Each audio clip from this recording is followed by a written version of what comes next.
નમસ્તે મિત્રો. All over market જ્યારે ટોપ ઉપર ચાલી રહ્યું છે ત્યારે મોટાભાગના શેર છે કે મોટાભાગના સ્ટોક છે એ સારા એવા ટોપ ઉપર આપણને જોવા મળી રહ્યા છે.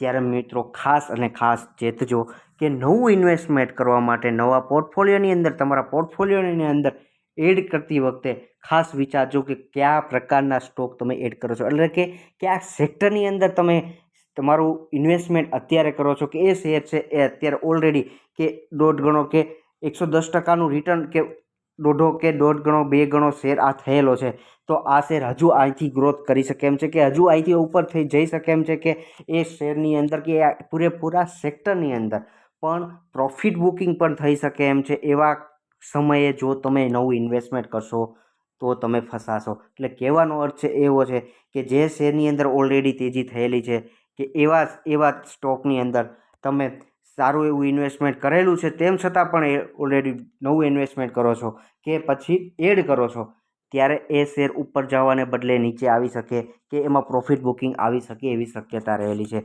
ત્યારે એવા સમયે કે જ્યારે ઇલેક્શન યર હોય કે જ્યારે ચૂંટણીનો માલ હોય ત્યારે દરેક માર્કેટ કે આપણું માર્કેટ કે એ સારું એવું ગ્રોથ થતું મોટા ભાગે આપણને જોવા મળે છે. ત્યારે ખાસ એવા બે સ્ટોક વિશે હું આજે તમારી સાથે વાત કરવા ઈચ્છું છું કે જે બે સ્ટોક છે એના ટોપથી સારા એવા મિનિમમ કહીએ તો 50% જેટલા આ ડાઉન જોવા મળી રહ્યા છે. અને જ્યારે કહેવાનો મિનિંગ એ છે કે આ બે સેક્ટર વિશે ખાસ કે બે આ સ્ટોક વિશે ખાસ લેવાના કે કવર કરવાના મિનિંગ એ છે કે આ એવું સેક્ટર છે કે છેલ્લા 2 થી 3 વર્ષથી કહો કે 1.5 થી 2 વર્ષનું વાત કરીએ કે આ શેર છે એ એના ટોપથી 50% ડાઉન ક્ષેત્રે અને સારા એવો ગ્રોથ કરેલો કે 5 વર્ષની પેટર્નની અંદર જશો તો પણ હજુ પણ મિનિમમ 400%નું એટલે 4 ગણા શેર થયેલા જોવા મળેલા છે. જે 5 વર્ષ પહેલાં જે લોકોએ ઇન્વેસ્ટમેન્ટ કરેલું છે એનું હજી પોર્ટફોલિયો કે આ શેર એને 4 ગણું રિટર્ન આપી રહ્યો છે. ત્યારે એના ટોપથી વિચારજો મિત્રો કે એના ટોપથી આ શેર છે સારો એવો 50%થી વધારે પણ ડાઉન જોવા મળે છે.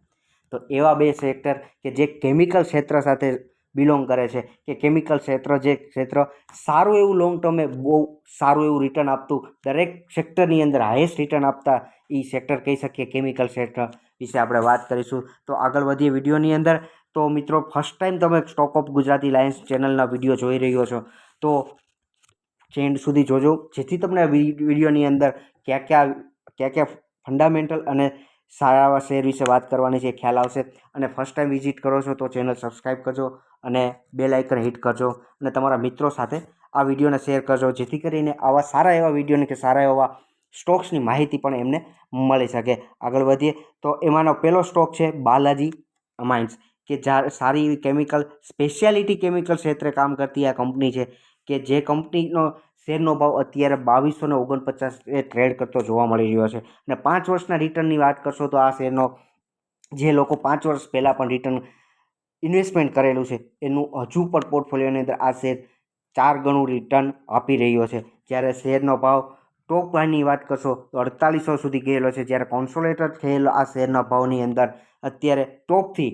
4800થી ડાઉન જોશો તો 50%થી વધારે આ શેરનો ભાવ ડાઉન જોવા મળી રહ્યો છે. ત્યારે આવા બધા શેરની અંદર આ જ સાચો સમય હોય છે કે ધીમે ધીમે આની અંદર એન્ટ્રી કરવાનો, કે આ જે સમય છે એ જ સાચો સમય કહી શકીએ કે આ સમય દરમિયાન તમે આ શેરની અંદર કે આવા પ્રકારના શેરની અંદર તમે ધીમે ધીમે એન્ટ્રી કરી શકો.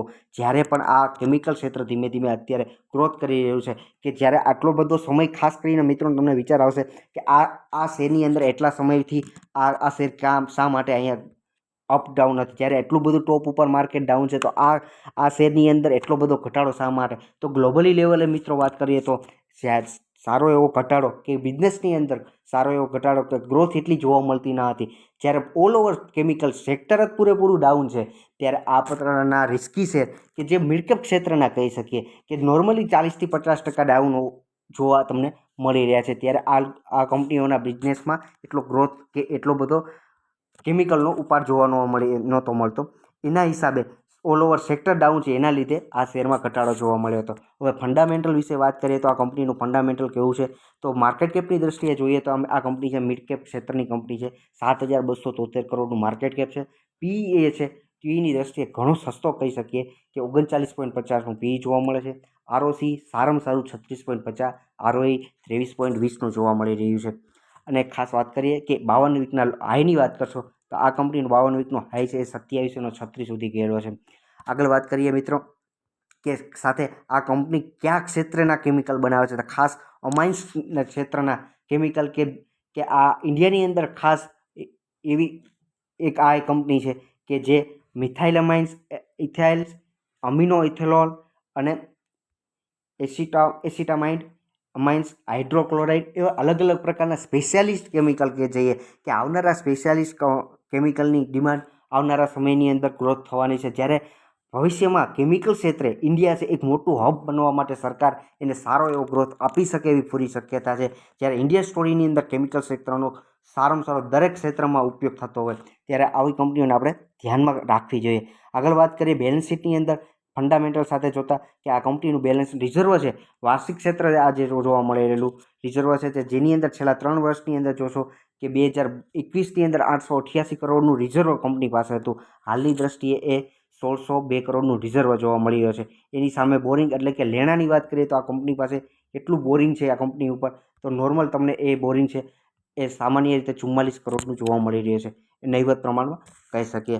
આગળ વાત કરીએ કે પ્રમોટરોની હોલ્ડિંગ કેમ ખુદ માલિક કે જે એ જ જાણકાર છે કે શા માટે ખરેખર આ કંપનીનો શેરમાં ભાવમાં ઘટાડો જોવા મળી રહ્યો છે, ત્યારે પ્રમોટરોનું હોલ્ડિંગ હોવું ખાસ જરૂરી છે કે જો આવા શેરના ભાવનો ઘટાડો 50% છે તો આવનારા સમયમાં શું 70% ડાઉન થઈ જશે, એવું થઈ શકે, એવું પણ બની શકે. પણ એવું નથી કે ઓલ ઓવર સેક્ટર ડાઉન છે ત્યારે કેમિકલ ક્ષેત્ર, ત્યારે પ્રમોટરોનું હોલ્ડિંગ છે એ નહીવત કે છેલ્લા કેટલા સમયથી કેટલા ક્વાર્ટરથી એક સરખું કે 53.70નું જોવા મળી રહ્યું છે. એની સામે ડીઆઈએસનું હોલ્ડિંગ પણ સારું એવું કહી શકીએ કે 4.92% અને 1.48નું જોવા મળે છે. અને એની સામે પબ્લિક છે એ સારા એવી ઇન્વેસ્ટમેન્ટ કરવાનો સમય છે ત્યારે પબ્લિક છે એ નીકળતી રહે છે. ખાસ સાઇન સારી એવી કહી શકીએ કે સારા એવા ઇન્વેસ્ટરો આ કંપનીમાં જોવા મળે છે. આ જ ક્ષેત્રની કેમિકલ ક્ષેત્રની એવી બીજી કંપની વિશે વાત કરીએ તો અલકિયા અમાઇન્સ, જે સ્પેશિયાલિટી કમર્સ કે બંને કંપની અમાઇન્સ ક્ષેત્રની કેમિકલ તૈયાર કરે છે. ત્યારે આ બંને કંપનીઓની અંદર 5 વર્ષના ચાર્ટ પેટર્નની સામે સરખામણી કરશો તો સારું એવું રિટર્ન કે 5 ગણું આ રિટર્ન આપેલા બેઠેલા છે. આ જ એવો પણ શેર છે કે જેનો શેર 4400 સુધી હાઈ ગયેલો છે, એના ટોપથી 50% ડાઉન જોવા મળશે. બંને કંપનીઓના વાત કરીએ તો અમાઇન્સ ક્ષેત્ર કે કેમિકલ ક્ષેત્રે સ્પેશિયાલિટી કેમિકલમાં ડિમાન્ડ ન હોવાના લીધે કે ગ્લોબલી લેવલે ડિમાન્ડ ન હોવાના લીધે આ કંપનીઓના શેરના ભાવમાં ઘટાડો જોવા મળે છે અને કોન્સોલેટ થયેલા આ બધા શેરની અંદર અત્યારે ઇન્વેસ્ટમેન્ટ કરવાનો સમય છે. કે જ્યારે વાત કરીએ કે 5 વર્ષ પહેલાંના આ કંપનીના શેરનો ભાવ 334 જોવા મળતો હતો, હાલની દ્રષ્ટિએ પણ 2102 રૂપિયા આ શેરનો ભાવ જોવા મળે છે. આગળ વાત કરીએ કંપનીના કયા ક્ષેત્રના, તો કે 100 કરતાં વધારે પ્રકારના કેમિકલ આ કંપની તૈયાર કરે છે. ખાસ વસ્તુ મિત્રો વિચારજો કે ઇથાઇલ્સ એમાઇન્સ નામની ખાસ કેમિકલ અમાઇન્સનું તૈયાર કરે છે. આ સિવાય વાત કરીએ આગળ ફંડામેન્ટલ વિશે તો 10,000 કરોડનું માર્કેટ કેપ ધરાવે છે આ કંપની, કે મિડ કેપ ક્ષેત્રની કંપની કહી શકીએ એવી આ કંપની છે. 67નો પી જોવા મળે છે, 27.90નું ROC અને રિટર્ન ઓન ઇક્વિટી જોશો મિત્રો ખાસ કે એટલો ડાઉન આ શેર હોવા છતાં ROE છે 21.5નો જોવા મળે છે. અને 52 વીકના હાઈની વાત કરશો તો 2798નો જોવા મળશે. ફંડામેન્ટલ વિશે વાત કરી કે બેલેન્સ શીટની અંદર રિઝર્વ કંપની પાસે કેટલું છે કે ભવિષ્યની અંદર આપણને સારો એવું બોનસ રિઝર્વ કે સ્લિપ આપી શકે એમ છે કે ડિવિડન્ડ આપી શકે એમ છે. તો એમ જોતાં આપણને ખ્યાલ આવશે કે રિઝર્વની વાત કરીએ આ કંપનીનું તો રિઝર્વમાં સારું એવું રિઝર્વ આ કંપનીનું 1185 કરોડનું રિઝર્વ જોવા મળે છે. અને લેણાની બોરિંગની વાત કરશો તો 94નું બોરિંગ એટલે નોર્મલ બોરિંગ કહી શકીએ એવું જોવા મળે છે. અને શેર હોલ્ડિંગ પેટર્નની અંદર વાત કરીએ તો સારો એવા 72.03 કે એવરેજ જોશો તો નોર્મલ નહીવત પ્રમાણમાં માઇનસ થયેલા આપણને જોવા મળે છે પ્રમોટરો, કે છેલ્લા ઘણા સમયથી એક સરખા કે 71.95 અને એની સામે ફોરેન ઇન્વેસ્ટરો 3.04 અને ડીઆઈએસ છે 1.11% જોવા મળે છે. બંને કંપનીઓ સ્પેશિયાલિટી કંપનીઓ વિશે અને અમાઇન્સ ક્ષેત્રે કામ કરતી કંપની છે અને આવનારા સમયમાં સ્પેશિયાલિટી કેમિકલની અંદર ડિમાન્ડ પણ વધી રહેલી છે અને માર્કેટની અંદર આ સ્પેશિયાલિટી કેમિકલના શેરમાં ભાવમાં જમ્પ જોવા મળે એવી પૂરી શક્યતા દેખાઈ રહી છે. ત્યારે આ બંને સ્ટોકને આપણા પોર્ટફોલિયોની અંદર એડ કરવા માટે આપણે તત્પર રહેવા જોઈએ અને આપણે પોતાનું તમારું સર્ચિંગ કરશો કે તમે પોતે જાણશો કે આ કંપની કયા ક્ષેત્ર કામ કરે છે, આવનારા સમયમાં ગ્રોથ વધી શકે એમ છે, ઇન્ડિયન સ્ટોરીમાં આ કંપની કેવું કામ કરી શકે એમ છે, એ તો તમે પોતાનું સર્ચ કરીને પછી જ તમારા પોર્ટફોલિયોમાં એડ કરો એવું મિત્ર ખાસ મારું કહેવું છે તમને. એન્ડ સુધી વિડીયો જોવા માટે તમામ મિત્રોનો ખૂબ ખૂબ આભાર. અને એન્ડ સુધી વિડીયો જોયો છો મિત્રો ખાસ સાથે ચેનલ સબસ્ક્રાઈબ કરતા જજો અને એક મોટિવેટ કરવા માટે ખાસ મિત્રો એક લાઇક આપતા જજો. Thank you.